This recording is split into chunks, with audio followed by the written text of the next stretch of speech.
দর্শক, আজকের এই ধামাকাদার প্রতিবেদনে আপনারা দেখবেন ওমান সাগরে আমেরিকার ডেস্ট্রয়ার জাহাজের কমান্ড সেন্টারে সরাসরি আঘাত আনার দাবি করেছে ইরান।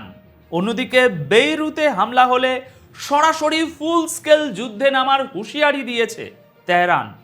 এর ঠিক পাশেই সৌদি আরবে হঠাৎ করে ইন্টারন্যাশনাল অ্যাটমিক এনার্জি এজেন্সির প্রধানের সাথে রিয়াদের বিরুদ্ধধার বৈঠক। তাহলে কি মিডল ইস্টে নতুন কোনো নিউক্লিয়ার শক্তির ব্যালেন্স তৈরি হচ্ছে? আর কুয়েত এয়ারপোর্টে ধ্বংসযজ্ঞের আসল কারণ কি ইরানের মিসাইল, নাকি আমেরিকার ফেল হওয়া patriot air defence system? Satellite ইমেজে আমেরিকার কোন এয়ারবেসের ধ্বংসচিত্র ধরা পড়ল এবং এর পেছনের আসল কূটনীতিটা কি? এই সব কিছু নিয়ে আজ আমাদের এই বিশেষ প্রতিবেদন। তো চলুন খবরের একদম গভীরে ঢোকা যাক। দেখুন দর্শক, আজ 4 জুনের সবচেয়ে বড় এবং চমকে দেওয়া খবরটি আসছে ওমান সাগর থেকে।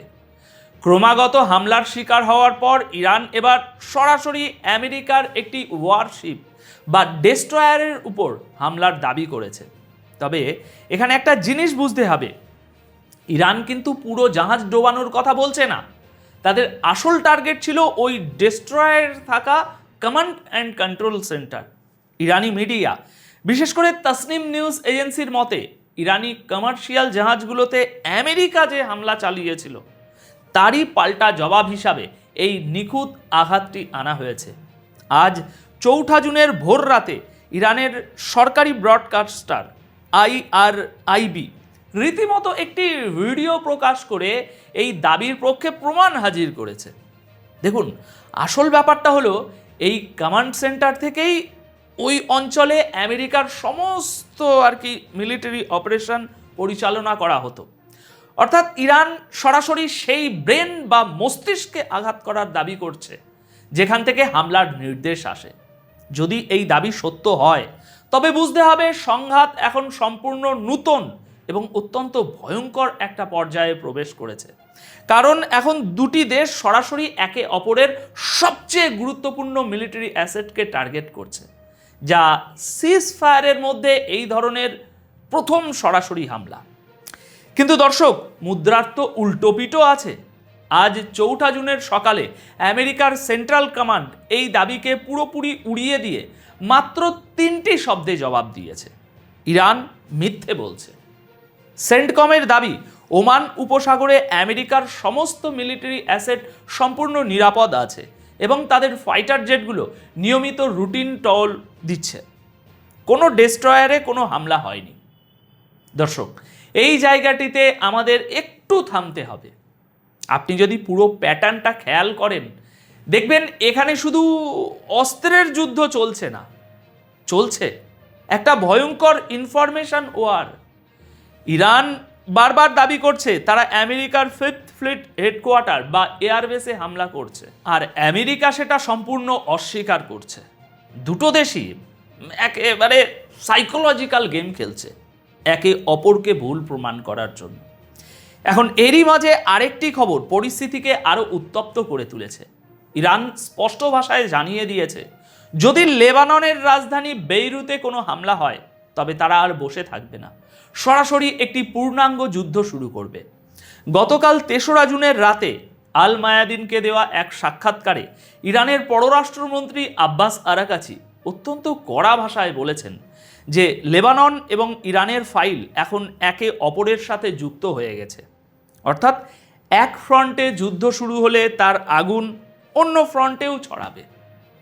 আরাকাচি সরাসরি বলেছেন, ইসরায়েল যদি বেইরুতে হামলা করে তবে তার পরিণতি হবে তেহরানের সরাসরি যুদ্ধে যোগদান। তিনি এও জানিয়েছেন যে ইরানের ফোর্স যে কোনো মুহূর্তে ভারী হামলা চালানোর জন্য সম্পূর্ণ প্রস্তুত। এখানে একটা বিষয় লক্ষ্য করুন, আমেরিকার সাথে পর্দার আড়ালের আলোচনা কিন্তু একেবারে বন্ধ হয়নি। বেইরুতে হামলা ঠেকানো নিয়ে কথাবার্তা হয়েছে, কিন্তু আরাকাচি সাহেবের মতে সেই আলোচনায় এমন কোনো বাস্তবসম্মত ফলাফল আসেনি যাকে প্রকৃত অগ্রগতি বলা যায়। ইরান শর্ত দিয়েছে, নতুন করে কোনো আলোচনায় বসতে হলে তাদের মৌলিক অধিকারের সম্মান করতে হবে।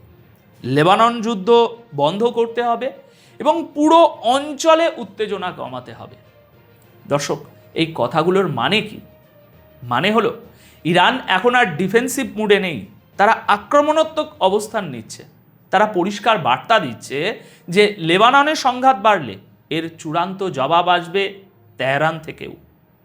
এবার আসুন একটু অন্য একটা জিওপলিটিক্যাল চালের দিকে একটু নজর দিই, যেটা অনেকেই হয়তো খেয়াল করেননি বা এড়িয়ে গেছেন।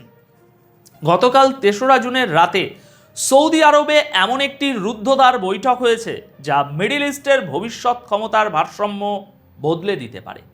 ইন্টারন্যাশনাল অ্যাটমিক এনার্জি এজেন্সি বা আইইএ এর চিফ রাফেল গ্রেসি হঠাৎ করেই রিয়াদে গিয়ে হাজির হন। তিনি সৌদি আরবের পররাষ্ট্রমন্ত্রী প্রিন্স ফয়সাল বিন ফারহান এবং জ্বালানি মন্ত্রী প্রিন্স আব্দুল আজিজ বিন সালমানের সাথে দীর্ঘ বৈঠক করেছেন। যখন একদিকে ইরানের নিউক্লিয়ার প্রোগ্রাম নিয়ে গোটা বিশ্ব চিন্তিত, ঠিক সেই সময়ে আইএইএ এর প্রধান এই যে সফর, এটা রুটিন ওয়ার্ক হতেই পারে না। এই বৈঠকে মূলত ইরানের বর্তমান পরিস্থিতি এবং নন নিউক্লিয়ার বিষয় নিয়ে আলোচনা হয়েছে। তবে সবচেয়ে গুরুত্বপূর্ণ বিষয় হলো সৌদি আরব এখন অত্যন্ত দ্রুত গতিতে তাদের নিজস্ব সিভিলিয়ান নিউক্লিয়ার প্রোগ্রাম নিয়ে এগিয়ে যাচ্ছে। সিভিলিয়ান নিউক্লিয়ার প্রোগ্রামের মানে হলো বিদ্যুৎ উৎপাদন বা ধরুন চিকিৎসা বিজ্ঞানের জন্য যে ইউরেনিয়ামের ব্যবহার, সেই ব্যবহারের ক্ষেত্রে। মজার ব্যাপার হলো ইরানও কিন্তু দীর্ঘদিন ধরে এই একই কথা বলে আসছে যে তারা শান্তির কাজেই ইউরেনিয়াম ব্যবহার করছে, অথচ আমেরিকা অভিযোগ করে তারা বোমা বানাচ্ছে। দর্শক, এখানে আসল কূটনীতিটা বুঝতে হবে। একদিকে ইরানের নিউক্লিয়ার প্রোগ্রাম নিয়ে মধ্যপ্রাচ্যে চরম উত্তেজনা চলছে, অন্যদিকে পশ্চিমা বিশ্বের ছত্রছায়ায় সৌদি আরব নিজেদের নিউক্লিয়ার সক্ষমতা বাড়িয়ে তুলছে।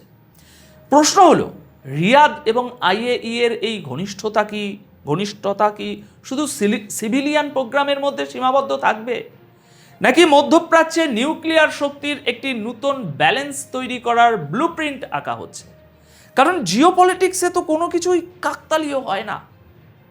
দর্শক, এরপর যে খবরটি নিয়ে আমরা কথা বলবো তা হলো কুয়েত এয়ারপোর্টের ধ্বংসযজ্ঞ এবং একটা আপনি দেখবেন বিশাল ব্লেম গেম। কুয়েত ইন্টারন্যাশনাল এয়ারপোর্টের প্যাসেঞ্জার টার্মিনালে গতকাল যে ভয়াবহ হামলা হয়েছে তাতে ৬০ জনের বেশি মানুষ আহত হয়েছেন এবং দুর্ভাগ্যজনকভাবে একজন ভারতীয় নাগরিকেরও মৃত্যু হয়েছে। এখন প্রশ্ন হলো, এই হামলাটি করলো কে? দেখুন, শুরুতে সবাই আঙুল তুলেছিল ইরানের দিকে, কিন্তু আজ ৪ঠা জুনের ভোর রাতে ইরানের নিউজ এজেন্সি ইসনা আইআরজিসির মুখপাত্রের বরাত দিয়ে একটা বিস্ফোরক দাবি করেছে। ইরানের দাবি, কুয়েত এয়ারপোর্টে কোনো ইরানি মিসাইল বা ড্রোন আঘাত আনেনি, বরং আমেরিকার পেট্রিয়ট এয়ার ডিফেন্স সিস্টেমের চরম ব্যর্থতার কারণেই এই দুর্ঘটনা ঘটেছে। কে বলছে? ইরান বলছে। আইআরজিসির মতে পেট্রিয়ট সিস্টেম ইরানের মিসাইল আটকাতে ব্যর্থ হয় এবং সিস্টেমের নিজেরই একটি মিসাইল পথভ্রষ্ট হয়ে প্যাসেঞ্জার টার্মিনালে আছড়ে পড়ে। ইরান স্বীকার করেছে যে তারা কুয়েতে থাকা আমেরিকার এয়ারবেসে হামলা চালিয়েছে, কিন্তু কোনো সিভিলিয়ান বা বেসামরিক এয়ারপোর্টে তারা হামলা চালায়নি। অন্যদিকে আমেরিকার সেন্ট্রাল কমান্ড কাল রাতেই টুইট করে জানিয়েছে যে ইরান ডাহা মিথ্যে কথা বলছে। আমেরিকার দাবি কি? আমেরিকার দাবি তাদের পেট্রিয়ট সিস্টেম কোনো যান্ত্রিক ত্রুটি তাতে হয়নি, বরং ইরানের ছোড়া মিসাইলই সরাসরি এয়ারপোর্টে আঘাত করেছে। মানে দুপক্ষই একে অপরের দিকে কাদা ছোড়াছুড়ি করছে। তবে এখানে একটা প্রমাণ কিন্তু আমেরিকার অস্বস্তি বাড়িয়ে দিয়েছে। ইরানের ওই জবাবি হামলার পর কুয়েতে অবস্থিত আমেরিকার আলী আল সালেম এয়ারবেসের বেশ কিছু নতুন স্যাটেলাইট ছবি সামনে এসেছে। এখন এই ছবিগুলোতে পরিষ্কার দেখা যাচ্ছে যে গতকাল ৩রা জুনের ওই হামলায় আমেরিকার এয়ারবেসের একটি ড্রোন বা ফাইটার জেটের হ্যাঙ্গার সম্পূর্ণ ধ্বংস হয়ে গেছে। খোদ কুয়েতের প্রতিরক্ষা মন্ত্রণালয় স্বীকার করেছে যে তারা বহু ড্রোন এবং মিসাইল ইন্টারসেপ্ট করেছে, কিন্তু কিছু মিসাইল তাদের ডিফেন্স ভেদ করে আঘাত আনতে সক্ষম হয়েছে। দর্শক, এই যে স্যাটেলাইট ছবি, এই স্যাটেলাইট ছবিগুলো প্রমাণ করে যে আমেরিকার শক্তিশালী এয়ার ডিফেন্স সিস্টেমও সবসময় 100% কার্যকর নয়। এখন দেখার বিষয় হলো আমেরিকা কি তাদের এই এয়ারবেস ধ্বংসের বদলা নিতে নতুন করে কোনো আক্রমণ চালাবে? যদি তাই হয় তবে পুরো মধ্যপ্রাচ্য একটা বড় মাপের যুদ্ধের দিকে আরও এক ধাপ এগিয়ে যাবে। এখন সবশেষে দর্শক, ইরানের পার্লামেন্টের স্পিকার মোহাম্মদ বাকের গালিবাফের একটি অত্যন্ত তাৎপর্যপূর্ণ বার্তার কথা বলতে চাই আপনাদের। আয়াতুল্লাহ খামেনির মৃত্যুবার্ষিকী উপলক্ষে দেওয়া এক বার্তায় গতকাল তিনি আমেরিকা এবং ইসরায়েলকে সরাসরি উদ্দেশ্য করে কিছু বলেছেন।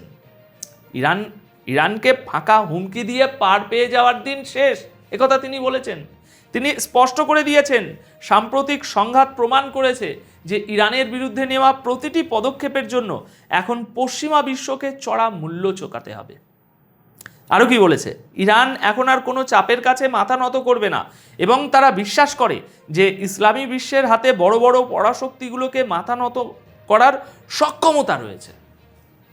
দেখুন, এই বার্তাগুলো থেকে একটা জিনিস একদম পরিষ্কার, গ্লোবাল পাওয়ার পলিটিক্সের সমীকরণ এখন আর আগের মতো নেই।